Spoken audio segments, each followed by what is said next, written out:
Hello, everyone, and welcome back to Psychology and Spirituality, a Bridge to Better Life discussion. I am Marcia Trajano, and I'm here with Peter Hayes. Hi, Peter. How you doing? Fine, Marcia. How are you doing? It's a I pleasure am to be. doing. Yes, absolutely. Thank you. So, Peter comes back to our program to continue a topic that we actually started exploring a week or so ago, which is called the adulthood, adulting. Adulthood as a crossroads for ourselves, a metaphor of this, this bisection of the road, if you will. We can go either way, and it's all about how do we feel and what are our choices from our mental capacity, our capabilities. But anyways, Peter, last week we also talked about how many adults, and we're talking about anyone, depending, we're not going to spend too much time here talking about what is the definition of adult. Some cultures say 21 and above, some say 24, some 25, it doesn't matter. In the 20s, right? Mhm. Uh, Adults experience the same thing, but very few, and I'm saying myself included at the time, very few of us spend the time to discuss it, which is the moment of our lives when we start to confront, we come face to face with now the possibility, right? The potentiality of something that we can become, but not only with our will, with our choices, with our free will, right? We can do something with that potentiality, with that possibility, the realm of opportunities. But then we're also accountable, responsible for their consequences, right? Mhm. So I'm thinking before I ask you to give your opinions on this, but I found it interesting because, and I mentioned this before, Carl Gustav Jung suggested that the first half of our lives, and it's the famous model, right? The triangle. So one leg of the triangle, which leads to Mhm. midlife crisis. So we're Mhm. talking about before midlife crisis and after childhood and adolescence that we're still building, right? So he says the first half of our lives, it is devoted to building the personality. The second part is about now discovering the deeper self beyond the roles, the masks that we took, right? The roles that we fulfilled. We in this schema where the first half of our lives, it's all about being able and capable and skilled at addressing, responding to the demands of the material world. It's all about that personality. So let's talk about this phase. What does it mean? What do we leave behind if we do? And how can we say this is actually leading us to the apex of the triangle, right? The top, which is when we crush through so that we now confront and are able to better balance our ego with ourself. I hope I didn't confuse you. I hope this is okay. But it's Okay. all about, we're in a series of discussions, Peter, on grief and loss as teachers, right? Mhm. So let's talk about in this period of our lives, as we're confronted with the idea of we are no longer da da da, right? And we are now this something else. How do we feel? How is that emotional landscape that we navigate when our life, if we choose or not, because not choosing is a choice, right? Our Right. life is what comes to us, and now we're accountable and responsible for dealing with it. So it is the adulting. period of our lives. What do you think? Can you talk a little bit about it? I think, first of all, you can't generalize in overall because everyone's journey is different. So it really Correct. depends on the nature of one's childhood to begin with. Was it a relatively happy childhood? Was it not a happy childhood? Did that person feel secure or not as they were growing up? Those things factor into it. If I think about myself for a moment, Mm-hmm. I would not describe my childhood as particularly overly happy one. It wasn't full of trauma per se. I mean, it had moments. But when I think about adulting, I could think of some experiences I went through in my teenage years where that was starting to happen. In previous Mm-hmm. episodes, we had talked about addiction and some of my experiences with Mm-hmm. others who were struggling with it. Yes. I did find myself growing up in ways that caught me by surprise at the time. That's part of it. Other things that can influence that is what kind of changes do we go through?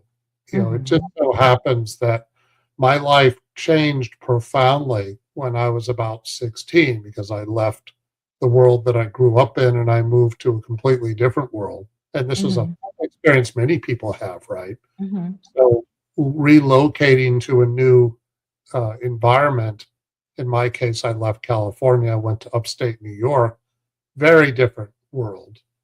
Some of the things I had started in California, my interest in theater, for instance, continued. And I started to really move more and more in that direction so that I was working professionally in the theater by the time I was 19 years old, which is, I think, a way of trying to, address what you were alluding to in terms of as Yes. we start to go into our 20s, we may begin to have an idea of what direction we want to go in. And again, it's not a one size fits all explanation for everybody. And what I mean by that is a lot, when people go to college, for instance, usually start at where the age of 18 or so, finish usually by the time they're 22, at least in this country. Yeah. College is often that period where many people begin to figure out what it is they really want to do. Because sometimes people go into college, they have a major, they may have some idea of what they want to do, but others have no idea at all. And that's fine, because part of what college is about is to explore that. If one goes to college. Now, suppose one goes out of high school and straight into work, which is another choice in which one can begin to understand what one maybe wants to do or doesn't want to do. I started working professionally in theater when I was 19, as I mentioned, and the work I was doing, I reached a point fairly soon in which I realized, okay, that type of work I didn't want to do forever. So I was involved in theater, but then my focus shifted. But then that also happened as I became more interested in writing in general. So my point is that you start to encounter certain experiences in your life that introduce new understandings of yourself and what you really want to do. And that emerges. And the 20s can be a time in which we get to explore that even further. And that's just maybe our professional side. And then in terms of our personal side, many people have had, their first romantic relationship by their teens or certainly by their 20s. And depending upon what those experiences are like, that too is another way of entering into adulthood. Yes. How many people have felt like they were in love by the time they reached their 20s? Perhaps how many people have perhaps gone through significant betrayals by the time they're in their 20s? I know I did. And I'm sure many, many people have had experiences like that, and depending on the direction some of our relationships go in, Hmm. it can then begin to awaken what it means to be an adult. The mistakes that we make, both the happy moments, the joyful moments, but then also if we perhaps had a certain understanding of what a relationship should be or what a certain professional direction should be, and then we get the reality check, so to speak. I Absolutely. Yeah. deliberately broad terms here about that, but um,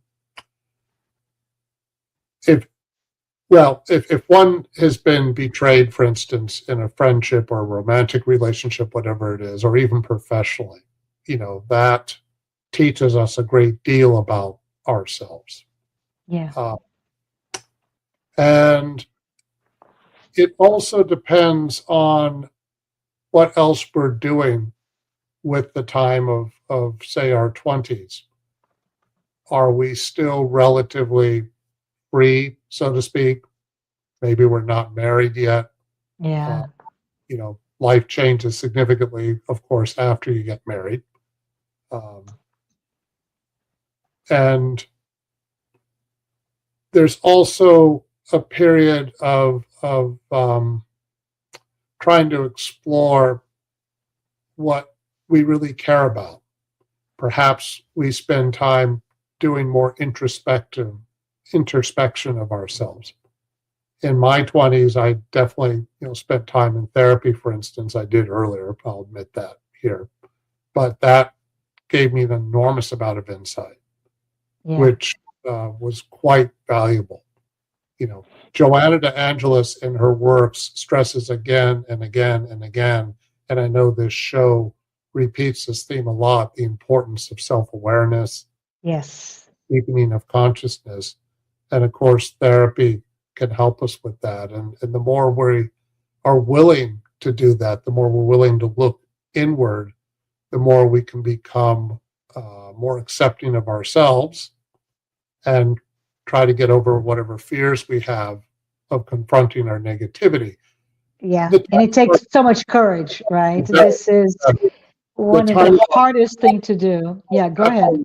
absolutely. The time of our 20s can be perhaps that first phase where we're really more capable of doing that. I mean, it's not that teenagers don't have a lot of self introspection at times, but we're still developing emotionally. Yeah. To put it Yeah. mildly. Uh, and if I'm not mistaken, what is it that science says the brain is not fully developed until around the age of 23 or so? 23, 24. Yes. 2024. So Yeah. it's understandable. It's not that teenagers don't look inward at times, and there are some very, very smart teenagers out there. Yeah. But the ability to go even further inward, perhaps whether it's done spiritually through therapy or whatever choices we make, that is, I think, more possible in our 20s, especially our Yeah. late 20s.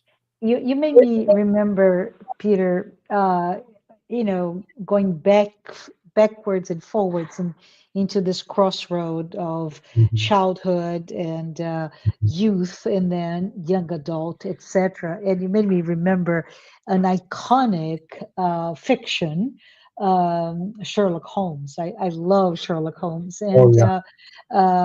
this year, there is a brand new series that is out there, and it's called The Young Sherlock Holmes. Mhm. And it's very interesting. I watched it. So it is about um, we could even call it the origin story of Sherlock before Sherlock was Sherlock. Mhm. and Mhm. and it's quite interesting when you start to watch it because you see the series of events, a mother who's going through some issues, the father, the brother, and how the social dynamics of that family leads him into not really good experience, and yet everything that happens leads him to unfold into this, of course, again, fiction, unfolds into what he then can become. Right, Mhm. he goes through many dangerous situations, but his ability to look at things with an unbiased view is the Mhm. one that leads him to become the famous detective, right?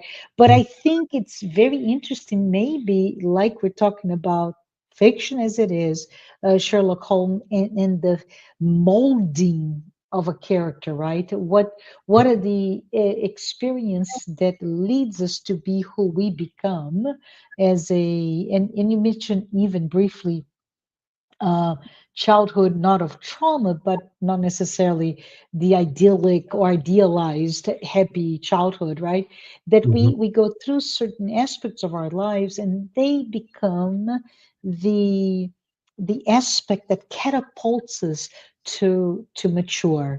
And I just wanted to maybe go back to the topic that it's interesting to me, which is, and you already mentioned, by the way, which is the idea that right, that adulthood sometimes comes without knocking at our door, right? It comes silently, quietly, and all of a sudden, yes, you go to school and you went from kindergarten to whatever, elementary, middle school, high school, boom, for those who choose the path to go to college, you get to college and voila, I'm 22 and the world is coming at you, and you have to start to make certain decisions.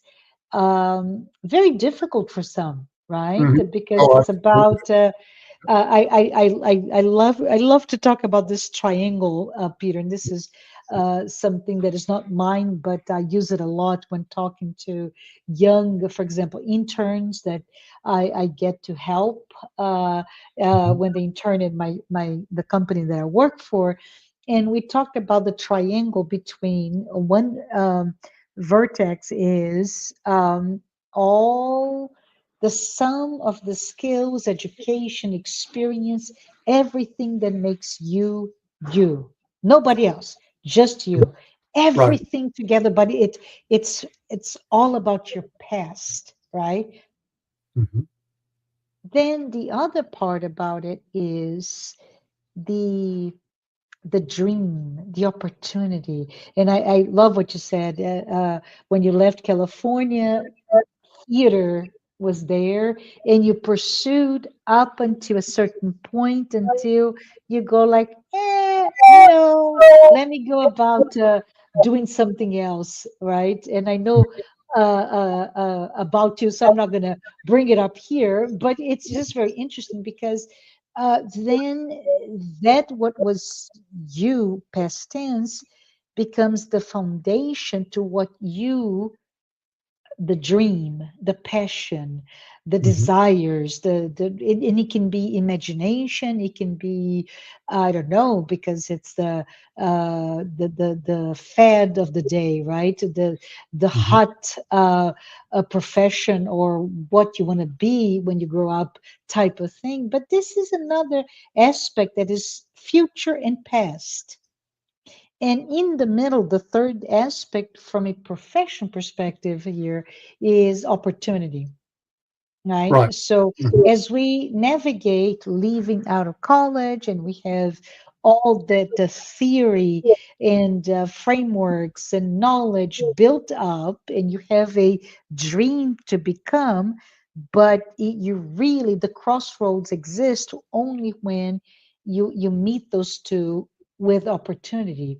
Opportunity can be a job, it can be a place that you move to from California to upstate New York, it can be a somebody you fall in love and you decide to follow that person to another country, whatever, right? But it's at the crossroad, and that crossroad, even though it is not irreversible, it is something that provides a sense of direction. And once we make that decision, right? The past is the past. It's the new Right. you. And I just would love for us to talk a little bit about the sense of loss when we make a decision. Does this make sense? When we say yes Yeah. to to Mhm. upstate New York, let's pretend, right? Okay. Upstate New Well, York, and let's we focus on say New York. Yeah. theater. Uh-huh. What else, right? What Well, else did we leave behind? I'll make a couple specifics in my experience. Uh-huh.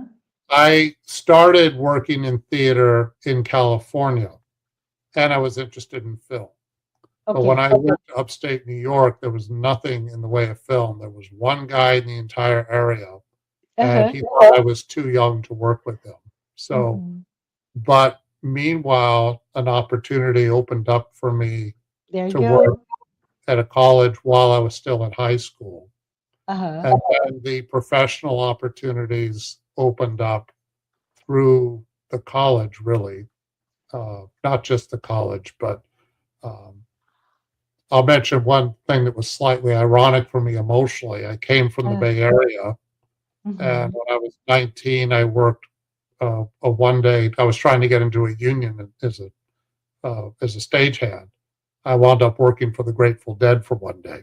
So they came from, at the age of 19. And just because it was sort of weird because, I grew up in that world of the Bay Area and then here they were, on the other side of I the country, love it. that kind of thing. But, and that was just one thing of many different professional experiences I had, which Uh-huh. mainly were possible because I made the move. Yes. I mean, I didn't have control over the move. I was following my mother. My mother was having a big career move at Yeah. that point, but it wound up in ways I never could have foreseen. It opened up avenues of opportunity that, well, I don't think they would have happened if I had stayed in the Bay Area. It just would have been different. So Yes. much so that I almost can't imagine what would have happened if I had never moved. Yeah. You know, uh, And, there's a and it's whole an world. interesting exercise, like Yeah, what ifs.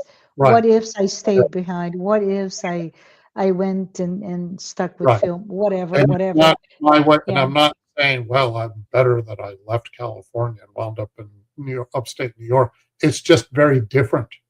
Yeah. Uh, Yeah. I mean, I can give you another example just to fast forward a little bit, and I'll mention this here too.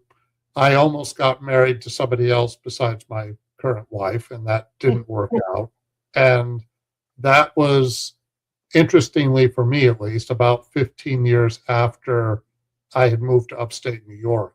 So I sort of Hmm. noticed it seems like every 15 years there would be some big life thing that would really change the direction that I was Yeah. going. Yeah.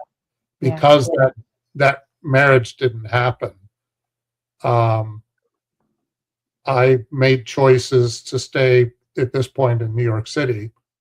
My life completely, totally changed. I mean, not just somewhat, but totally.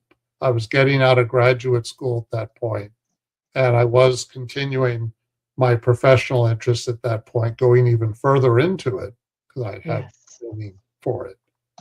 That was a constant. I mean, I was using my 20s to transition out of working backstage to working more creatively because that's really what I wanted to do. But then that relationship ended, which was upstate New York. I wound up Okay. staying permanently in New York City. Again, everything changed, including what eventually led me to being involved in spiritism and things like that.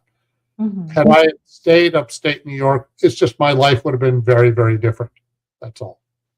I Um, love it. I love yeah, it. And maybe what we can talk about here is all about the shift during this phase of our lives, our right. adult lives, where Mhm. we must shift from a realm of possibilities, Mhm. of opportunities, of the potential into, okay, I'm committed, right? I Yeah, chose, now right. I need to commit. So we move away from a moment in time, especially maybe our early adulthood, where we're still exploring and our identity, right? Who are you, Peter? Right. Are you a filmmaker? Are you in theater?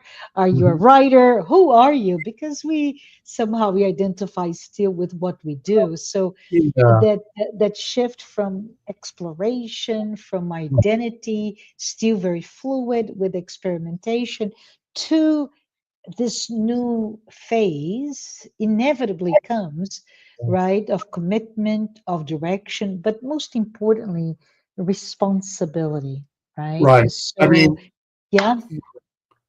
yeah, to answer your question, who am I? I would say, and this would, I think everybody would say the same or could say the same, all of the above. yeah, Yes, I was interested in film at one point. I just wound up focusing more on theater. Sometimes I wish I were still involved in film, but that's the choice I made. yes, And we all have a variety of different skills and interests that are all compose who we are. You know, I had the impulse to play guitar since I was about 8. I uh, didn't do it until I was 29, which is one big regret I have. uh, But once it happened, it happened. And the point is that too is part of me at least. And that musical side was always there. So all of us, I think, have a variety of different interests and skill sets, which yes, may or may not be dormant. And then we make certain choices, and then those skills can become awakened. And yes, maybe it's just a hobby, maybe it's something you do professionally, etc. yeah, Uh, and that's completely different from the choices we make in terms of our personal relationships. What if yeah. I I not, don't you know, go I ahead. don't I'm know. sorry. No, I don't know if you know this, but Mm, economists call what we're discussing here path dependence, right? mhm, It mhm, is all about a commitment that we make. mhm. And if we were companies, right, would be let's get something very real. For those of us who were not born there, I hate you already. I'm just kidding. I'm just kidding. But at some point, in the the digital transformation, if you will, from film, we're talking about photography, into analog, into digital. And Mhm. at some point, I don't know if you're aware of it, Polaroid was huge. Polaroid. Oh yeah. Remember the Polaroid that we had the paper that you would have to shake to get it, the Mhm. wetness to get dry, and then you could look at it and actually see right there, wildly popular in the 50s and 60s. But that's That- exactly at the time when digitization of images start to play a role, mhm. and it didn't really transform completely until several decades later. But at that point, the CEO of Polaroid Mhm. was, he was approached by his board and etc. And they're like, we need to stop. We need to do something about it. And Mhm. they said, no, we make too much money. This is funny, Peter. We make too much money on paper, the special paper that we sell, that if we go to digital, we lose that revenue stream. Ooh. Therefore, we're going to stay with where we are. Mhm. And Kodak, even though both of them had channels of distribution all over the country, I don't know if you remember, but every pharmacy, right? You could go and get your film developed or printed, etc. And one I used to do chose, that. Mhm. yeah, and one chose one way, the other didn't. And unfortunately, they still exist, but in such a small footprint versus what they were once. And I Right. think that's very interesting when you talk about now people, not companies, that idea, which is an economic idea of a path dependence. and which is all about, Peter, the idea that once we choose a path, Hmm. right? Which will lead, the pros is, will lead to certain stability, depth of knowledge, Hmm. expertise, whatever, right? Right. And that stability can be, I choose to, I don't know, get married or Hmm. buy a house, whatever it is that you choose to in your 20s will give me stability, but Right. then it will reduce your freedom, your ability to have many multiple options, etc., etc. And if we couple this with what spirit is, where spirituality in general talks about, Mhm. we're talking about sowing for reaping later on, right? The Mhm. Mhm. harvesting later on. It is what we do now that will lead to a consequence later. In Right. that narrowing of possibilities, it's really that's what I keep thinking when we're discussing adulthood. It's that natural, and you used the term before, transition, right? The transition that when we move from this, a world of exploration to the world of I'm an adult and I am now going to work toward that sense of maturity. But Right. I wanted to know if we could talk maybe in that transition, right, as an aftermath of those transitions, what are perhaps, and I don't know if you're prepared to talk about, but what are Mm. perhaps some of the hidden losses that we experience beyond freedom that adulthood will lead, right?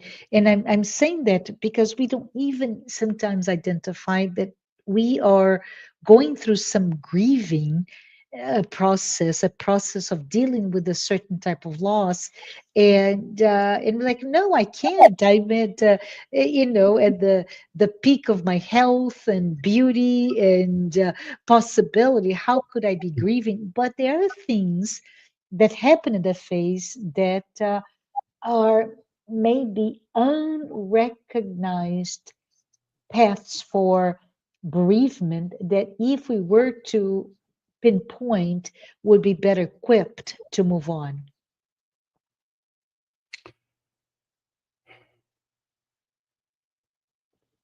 So you talked about, Yeah. but you're a little bit early moving, but changing from Mhm. film back to theater, which is the career changes. Yeah. Um, I'm just thinking about that there may be other Mm. types that I don't know what comes to your mind. Well, what I'm thinking is, you may laugh at this, but responsibility is Yeah. like a bonsai tree. Yeah. And I'm thinking of bonsai trees because my father used to do bonsai trees and he took lots of pictures, and I have them. Uh-huh. But I say a bonsai tree because it's about pruning away certain branches and leaving what you leave. Yeah. And you're therefore making choices by cutting away or cutting out other options. It's not that the other options are bad or wrong. It's just that you choose to go in this particular direction. So part Yes. of responsibility is we inevitably can't do, the 20 things we could think of that we might want to do. And I remember once somebody saying to me, there's a fine line between being a Renaissance person and being a dilettante, where Yes. you don't really excel at anything because you don't focus enough. Now, it doesn't mean that you can't have different interests. You don't necessarily want to pigeonhole yourself too much. But at the same time, for better or worse, we live in an era in which many people specialize and Mhm. really hone in more on a particular field of professional field, for instance. If you become a lawyer, you're not a lawyer of criminal law and corporate law and all that. You have to focus, right? Because Yeah. it's too big. And I have a lot of interest in spiritual matters, but there's only so much time. So, it's if I choose to focus on certain aspects of spirituality, it's not because I think the others are no good. It's just, but it's a time issue. Yeah. Um, and I'll speak in terms of my work as writers are very aware of the way in which you make choices.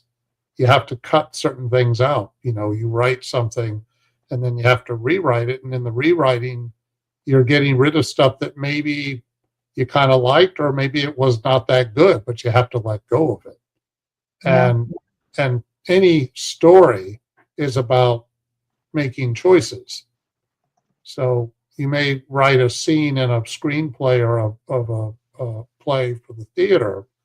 You may have written that scene several different ways, Yeah. but there's only one that you're going to go with at the end of the day. And hopefully it's the one that you feel is the strongest. Yeah. I think, So, yeah, there's an example of that. Oh, and I'm trying to remember the title of the movie, and it came several, maybe 15 years ago, but it was a movie, and I'm thinking that Hereafter, right, where the author was it's an interesting story because it speaks of the rewrite. So the mhm, author, a screenwriter, he does this once a year, and it's a lovely story, Peter, because he would write in I think he's Austrian, so he would go to Austria and just write and then come back to the US for the second half of the year, and mhm, he would send his scripts to several studios and then starts the process of rewriting.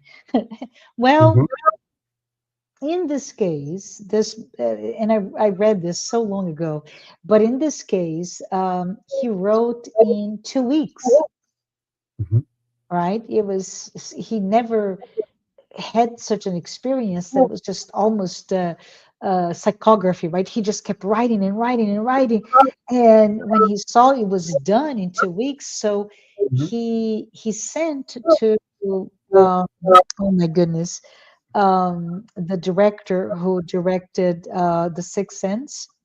I forget his name, and he said, "Hey, I'm thinking you would you'll be interested in this."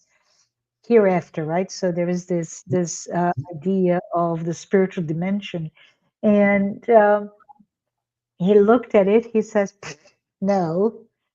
And interesting enough, Steven Spielberg was right there, Mm, right? So curious, Steven, he takes it home, and he said he spent the night red, right, with the red lining the entire script, and he at the beginning, like in the morning, there was more red than black, mhm. and he chose, as a director, he would and or producer, he would get, oh, this has to be not a French woman but a Spanish, so I want Penelope Cruz, blah blah blah. He does Mm, all of it, mm. and he's like, okay, I want to do it. In the meantime, Clint Eastwood came across the same script, and within 1 week, he started producing. So there was this, do I rewrite or do I keep the original? Mm. Well, Steven Spielberg, after a couple of days, he came to realize that everything that he wrote was really diminishing, diluting the beauty of the movie. And Right. unbeknownst to him, it was already in production. Clint Eastwood paid the price and started, and the movie was made. But it's a very interesting story that tells as a writer, many times you have to be detached to what is cut off, especially in Hollywood, right? In that Right. type of Where environment. writers don't have much power at all. Yeah. Yeah, Mhm. but we need to, from a grieving perspective, and I keep coming back to that, Hmm. is the fact that what we often need to realize is um, we may be grieving without even realizing, feeling what we call maybe depressed or anxious, whatever. Right. But as adults, uh, we grieve for the path that I could have, but Right. I did not take, right?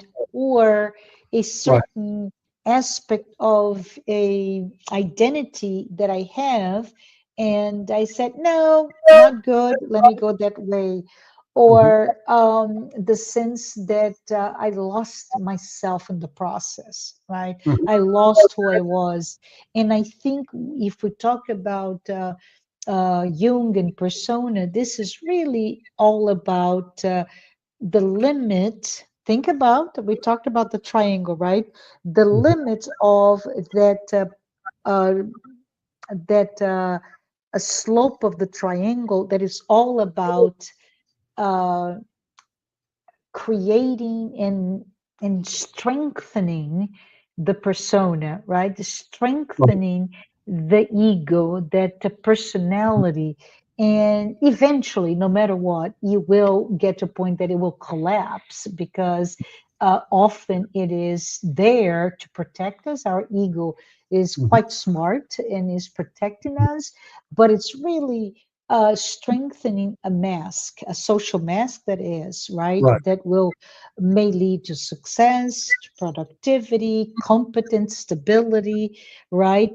But the real loss, I'm contending here, this is my theory, is Hmm. that maybe what we are losing when we become quite strong in that egoic aspect of our persona Hmm. is we're losing our vulnerability, we're losing our fear, right? We are even losing our innocence and our authenticity, right? So I'm just wondering, how does it play? Because at some point, uh, it's it, Peter. Do you think that's good We or look, bad? Yeah. yeah, we look back and we say, Mhm. yes, those are my choices. Right. And I think we need to Hmm. perhaps understand um, that it's okay, right? In a world where our real power is the power of choice, Hmm. of the freedom to choose, Right. choosing and choosing wrong, it's still a choice, right? And it's okay if that happens. Sometimes Hmm. we do choose wrong. Yeah. It's how can we possibly live our lives if we're terrified of making mistakes? You know, Yes. we're always going to make mistakes. Yeah. So, um, and there are times when we go down certain pathways Hmm. and it can feel like we wasted our time. Yeah. But at the end of the day, what have we learned from it? We may have learned a lot of things, Yeah. and we may, kind of, it, we may regret it and be very frustrated at thinking, "Oh my God, I have to now start over and do this instead of that." But at the same time, um, Yeah. it's uh, speaking of adulthood, Yes. to state something that's probably obvious and yet difficult to accept. The more we are unwilling to make changes or make adjustments, the more our ego, in the negative sense, is trying to hang on to certain ways of living, certain conditions, when what really needs to happen is they need to be done away with, perhaps. Um, or we need to either make a change. Sometimes I'll use a strong word. Sometimes you need to blow certain things up altogether because the whole construct is wrong. Uh, Yes. or, in other words, if we're very stubborn, very set in our ways, very attached to a certain way of understanding who we are, what we're doing, how we're using our time, the Yeah. choices we make. And yet, what we really need to do is question the underlying foundation of where we are at the moment. It's a little bit like what Jesus says about the house built on rock versus the house built on sand. And when the winds come along, is our foundation really a sustainable one? What do I mean by that? I mean that if we're flexible and we're Yeah. willing to adapt, willing to change, willing to live with the consequences of our choices, and are we willing to accept loss? Part of what we're talking about in this program is loss. Yeah. But loss is often, you could call it loss to the extent that we're trying to hang on to something that we could never hang on to begin with. And it can be very hard, if we lose parents, for instance, or we lose, again, somebody important to us. I'm never going to see that person again. My life is over, that kind of thing. I can think of how some people in my family, after the spouse passed away, they kind of died with them on some level too. But the thing that Spiritism stresses over and over again is we're constantly in a state of transition. It doesn't mean you become indifferent or apathetic to change or to loss, but it invites us to think more deeply about, is this a loss that I really can't live with, or is this a big transition that will benefit me in the long run, even if it's very uncomfortable to go through at the moment? So, I mentioned at the beginning of this program about the betrayal of in relationships.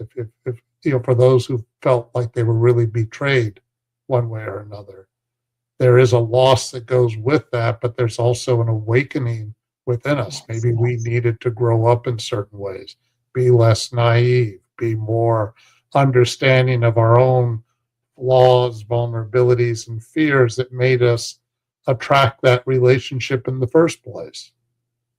Because it does us a huge disservice if we, for instance, a relationship comes to an end and we learn nothing from it, and then we just repeat a similar dynamic with somebody else in which the details are a little different, but at the end of the day, we're kind of doing the same thing again, perhaps to our own detriment.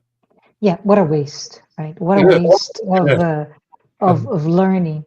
So I know we're at time, Peter, and I just wanted to say, maybe my parting thoughts here would be that we discussed, and there's many theories in terms of those delineations of when you're teenager, young adult, and then the real adult that we're talking about, so on and so forth.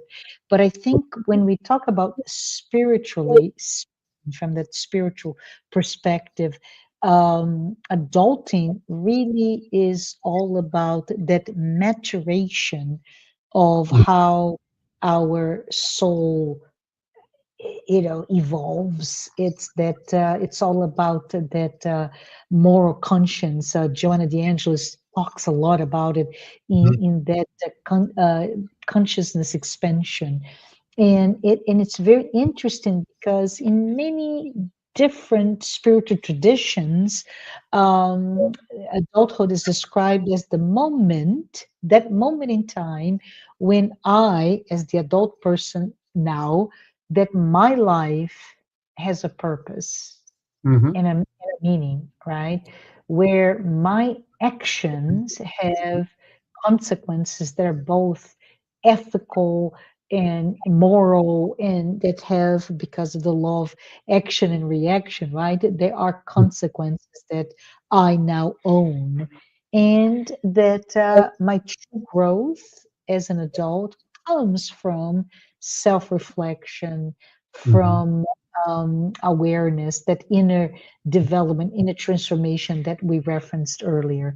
So I Right. think the important thing is, as Jung did the model of the triangle, right? The pyramid, that it's all about moving away from the peak of adulthood so that you can start descending, yes, in the old age, but descending the second half of our lives Mhm. into living a life that is um, centered in meaning, right? That is, it's plentiful in our search for meaning, right? Well, having That, a purpose is absolutely essential. Um, yes. but to allude to something that I think you were touching on earlier, Mm, how we get there can very easily be a gradual process. It's not like there's a sudden moment of epiphany where yeah, everything is suddenly different. I mean, people can have moments like that, yeah, Paul confronting Jesus kind of thing. But actually, to use the example of Paul confronting Jesus, he was preparing for that bit by bit. It's just that may have been a catalyst, as it's explained yes, in to the Apostles, but that in many ways, from an internal perspective of what was happening within Paul of Tarsus, that didn't just happen overnight. You know, there were the foundation was getting laid bit by bit over yeah. time, From and the I think get-go, if you think about it, right? from the get go, and I He, think it yeah, happened to all of us on some level in terms of when we start to go more and more into adulthood, it's not one single event all of a sudden. It's been a gradual transitioning. And mhm, any number of experiences may trigger that more than others, depending yeah, on who the person is. yeah.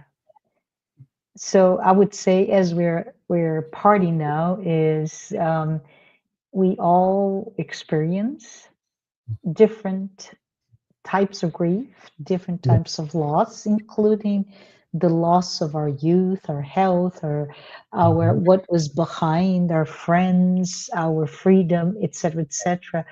But let's think about it, as we embark in life.